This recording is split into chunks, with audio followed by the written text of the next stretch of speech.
আসসালামু আলাইকুম and welcome to my new blog. আজকে একটা ছাঁটাই কাটাইয়ের ভিডিও আপনাদের সাথে শেয়ার করব। আমার এই বারান্দা বাগানের সবচেয়ে প্রিয় যে গাছটা আছে সেটা হচ্ছে এই পুঁই শাকের গাছ। কারণ এখান থেকে আমি বেশ কয়েকদিনই পুঁই শাক রান্না করে খেয়েছি। আর খুব কম যত্নেই আমার এই গাছটা বেড়ে উঠছে, তাই এই গাছটা আমার খুব পছন্দের। তো আপনারা হয়তো দেখতেই পারছেন যে গাছটা তেমন একটা বড় হয়নি, তবুও আমি গাছটাকে কাটতে চলে এসেছি। ওই যে বললাম কাটাই ছাঁটাইয়ের ভিডিও দেখাবো আজকে। দেখেন পাতাগুলো কত সুন্দরভাবে এসেছে।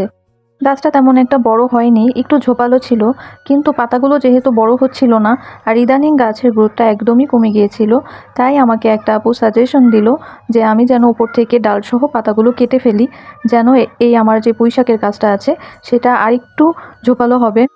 সেক্ষেত্রে পাতাগুলোও নাকি বড় বড় হবে। এখন নাকি এরকমই একটা সিজন চলতেছে যে পাতাগুলো সব গাছেরই বড় হচ্ছে না। তো এই যে এই অল্প কিছু পাতা আর ডালসহ আমি আমার এই পুঁইশাক কেটে নিলাম।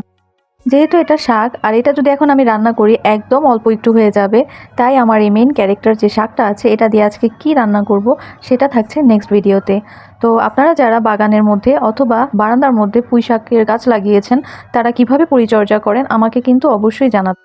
আমার ভাবতেই খুব অবাক লাগছে যে এতটুকু শাক দিয়ে আমি কি রান্না করব। তো আমার নেক্সট ভিডিও দেখার জন্য আপনাদের সবাইকে আমন্ত্রণ রইল। তো আজকের ভিডিওটি এই পর্যন্তই। সবাই ভালো থাকবেন। আল্লাহ হাফেজ।